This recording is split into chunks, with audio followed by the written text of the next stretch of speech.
In an unprecedented move that sent shockwaves through the American heartland, a massive 250,000-gallon shipment of U.S. milk was halted at the Mexican border. It wasn't rejected for safety or paperwork, but for something far more complex: ethical standards. Almost overnight, Canadian dairy producers inked a multi-billion-dollar deal, capturing the very market their American counterparts just lost. This isn't just about spilled milk, it's a flashpoint in a simmering trade war, pitting two of the world's closest allies against each other. The carefully balanced North American trade relationship is fracturing under the weight of two radically different visions for the future of food. How did America's dairy dominance suddenly turn sour? For decades, the U.S.-Canada dairy relationship operated on a seemingly stable, if asymmetrical, understanding. Following the North American Free Trade Agreement, NAFTA, the borders opened, creating an integrated continental economy. American dairy, a powerhouse of industrial-scale production, saw Canada as a reliable, proximate market. It was a period defined by sheer volume and economic efficiency. U.S. producers, unburdened by production caps, exported vast quantities of milk products, satisfying a specific segment of the Canadian market and solidifying a role as the continent's dominant dairy supplier. This era wasn't about shared values, it was about shared economic interests and the straightforward logic of supply and demand. But beneath this veneer of cooperation, two fundamentally different philosophies were diverging. While the U.S. championed deregulation and maximum output, Canada built its entire dairy sector on a tightly controlled system called supply management. This model uses production quotas and fixed prices to protect its farmers from market volatility, ensuring stability over scale. This philosophical rift became a practical one over a single substance, RBST, an artificial growth hormone. Canada banned RBST in the 1990s, not because it was proven harmful to humans, but due to concerns about animal welfare, a stance that prioritized ethics over output. At the same time, Canada maintained a far stricter limit on somatic cell counts in milk, a key indicator of herd health, at 400,000 cells per milliliter compared to the U.S. domestic standard of 750,000. These weren't just technical regulations, they were the first cracks in the foundation, signaling a growing divide between America's focus on quantity and Canada's emerging identity built on quality and ethical production. This quiet divergence would soon set the stage for an explosive confrontation. The simmering philosophical divide erupted into a full-blown economic conflict with the rise of the America First trade doctrine under the Trump administration. The long-standing multi-billion-dollar U.S. dairy industry, particularly in powerhouse states like Wisconsin, New York, and Vermont, had long viewed Canada's supply management system with disdain. From their perspective, it was a protectionist fortress, an archaic relic that artificially locked them out of a lucrative neighboring market. American farmers, operating in a deregulated, hyper-competitive environment, were producing a tsunami of milk, often leading to price collapses and financial ruin. They saw Canada not as a partner, but as a walled garden they were entitled to enter. The political pressure became immense. The war cry was simple: Canada's system was unfair, and it had to be dismantled. The primary weapon chosen for this assault was the wholesale renegotiation of NAFTA. The resulting agreement, the USMCA, United States-Mexico-Canada Agreement, was hailed by Washington as a monumental victory for the American farmer. The core of this perceived victory lay in the establishment of new tariff rate quotas, TRQs. In theory, this was the key to unlocking the Canadian market. The system was designed to grant a specific volume of U.S. dairy products access to Canada at a negligible tariff rate. For the first time, American producers had a guaranteed, quantified doorway into the Canadian system. The U.S. secured access for an equivalent of 3.6% of Canada's dairy market, which would expand to 3.9% over 6 years. But the devil was in the details, specifically what happened after that quota was filled. Any imports beyond that meticulously negotiated cap would be slammed with crippling tariffs. 241% on fluid milk, 248.5% on cheese, and a staggering 298% on butter. These were not tariffs. They were walls designed to make over-quota trade economically impossible. However, the victory lap was short-lived. A deeper, more insidious conflict quickly emerged over who in Canada was given the right to import under these new quotas. The U.S. government soon lodged a formal complaint accusing Canada of malicious compliance. Washington's argument was that Ottawa was allocating the vast majority of these valuable import quotas directly to Canadian dairy processors, the very companies with a vested interest in protecting the domestic market and limiting competition from American products. The U.S. contended this was a cynical manipulation of the system. In their view, giving Canadian processors control over American import quotas was like letting the fox guard the henhouse. These processors, they argued, had every incentive to use the quotas sparingly, if at all, to protect their own bottom line. The U.S. Trade Representative initiated multiple dispute settlement panels under USMCA, claiming Canada was violating the spirit and letter of the agreement by denying American businesses the fair market access they had fought so hard to secure. The American dream of a free-flowing river of milk into Canada had slammed into a bureaucratic dam, and Washington was furious. From across the border, the narrative was not one of manipulation, but of survival. For Canada, the U.S. assault was not merely a trade dispute, it was an existential threat to its entire dairy socioeconomic model. Supply management is not just an arcane policy in Canada. For hundreds of thousands of people, especially in the politically powerful provinces of Quebec and Ontario, it is a cultural and economic bedrock. It's a system designed to do everything the American system doesn't: provide stable, predictable pricing for farmers, prevent catastrophic market collapses, and ensure the viability of small, family-run farms for generations.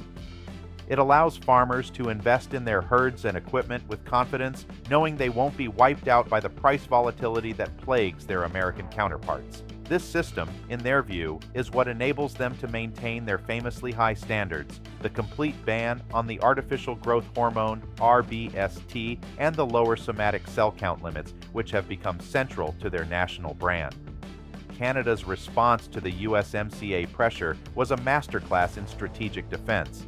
Publicly, the government maintained that it was fully compliant with its obligations.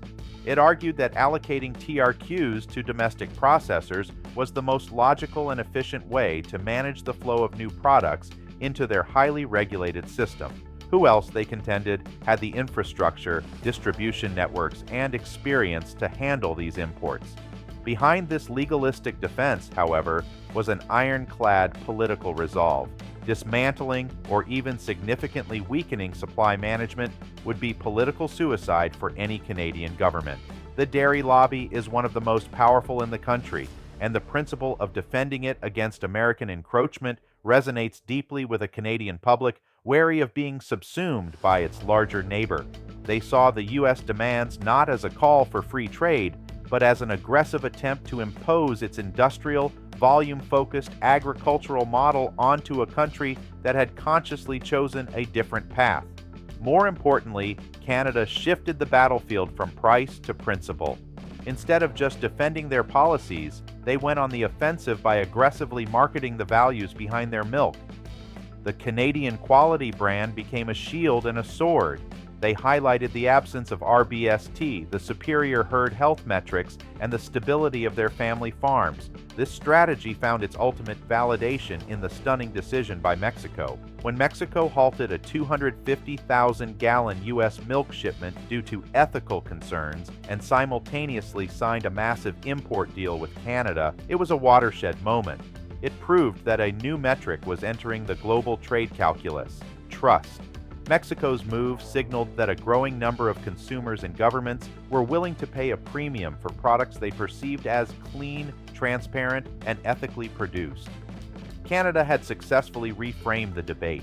This was no longer just about American access. It was about the Canadian model being a superior, more trustworthy alternative for the 21st century consumer. The result is a bitter and intractable stalemate. The USMCA, the very treaty designed to resolve trade friction, has become the arena for perpetual conflict. The United States continues to launch dispute panels, convinced it is being cheated out of the market access it rightfully won. Each panel may result in minor technical adjustments, but the fundamental disagreement remains. For Washington, this is a matter of principle. A deal is a deal, and Canada is not holding up its end. Backing down would mean political failure and abandoning a powerful domestic lobby. For Canada, it is a matter of sovereignty. Giving in to U.S. demands would mean sacrificing a cornerstone of its agricultural policy and national identity, all to appease a neighbor they feel is trying to bully them into adopting an inferior system. Capitulation would trigger a political firestorm and betray the farmers the system was built to protect. Both nations are locked in a zero-sum game, fueled by domestic political pressure and fundamentally opposed worldviews. It's a high-stakes, staring contest across the world's longest undefended border, a confrontation over milk and sovereignty that has curdled into a defining feature of the modern North American relationship, with no easy off-ramp in sight. The relentless U.S. pressure and the resulting USMCA framework have, paradoxically, created a costly and high-stakes predicament for the very Canadian entities the U.S. accuses of protectionism, the dairy processors.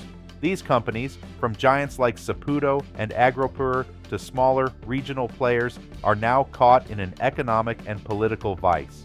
On one side, their entire business model is built upon the stable, predictable supply from Canadian farms operating under the supply management system. Their allegiance is, by design and necessity, to the local dairy farmers, whose products they have been processing for generations. On the other side, they are now legally mandated by an international treaty to act as the primary importers of American dairy. This forces them into a precarious balancing act. They must manage the logistics of importing U.S. products that directly compete with their domestic supply, while simultaneously being the focal point of American accusations that they are deliberately sabotaging the process. This has created a significant administrative and legal burden. Canadian processors now spend countless hours and resources navigating the complex TRQ allocation system, ensuring every liter of imported milk is accounted for under the watchful eye of not just the Canadian government, but also the U.S. Trade Representative. They are the ones on the front lines, bearing the brunt of every dispute settlement panel launched by Washington. The victory of securing the rights to the import quotas has made them the designated battleground in this trade war. Furthermore, it introduces a level of market uncertainty they were previously insulated from. They must now forecast and integrate a specific volume of foreign product, a variable that complicates their long-term planning and investment strategies, which were once anchored in the unwavering stability of the domestic quota system. The cost to them is not just measured in dollars spent on legal fees and compliance, but in the strategic distraction and the constant threat of being penalized in the next round of a seemingly endless international dispute. For the American dairy farmer, the USMCA was supposed to be a lifeline. Instead, it has proven to be a lesson in unintended consequences. The hard-fought victory for market access has turned out to be a hollow one. The 3.6% quota, while a symbolic win, is a mere drop in the bucket for an industry drowning in overproduction. It does little to alleviate the systemic price volatility that plagues American farmers. Worse, the brutal reality of the tariff walls, 241% on milk, 298% on butter, means that the dream of an open northern market remains just that, a dream. The moment they ship 1 gallon over the quota, they are priced out of the market entirely, rendering the access a tightly controlled and limited privilege, not the free trade bonanza they were promised. This has led to widespread frustration in the American dairy belt, as the fundamental problem of producing far more milk than the market can bear has not been solved. But the most significant and damaging blowback has come from a different direction. While the U.S. was consumed with its fight against Canada's supply management, it failed to see a seismic shift in global consumer demand. The aggressive U.S. focus on deregulation and volume, and its continued allowance of practices like RBST use, began to tarnish its international reputation. The ultimate proof came from its other North American partner. Mexico's stunning rejection of 250,000 gallons of U.S. milk on ethical grounds was a catastrophic blow. It demonstrated that America's relentless fight for access had made its product toxic in a key market. While U.S. diplomats were battling over quota allocations in Ottawa, Canadian producers were quietly signing multi-billion-dollar deals with Mexico, built not on the lowest price, but on a shared value of clean and ethically produced dairy. The cost to the U.S. was no longer theoretical. It was a tangible loss of a massive contract, a public relations nightmare, and the horrifying realization that in their quest to break down Canada's walls, they had inadvertently built a more formidable one around themselves, a wall of mistrust.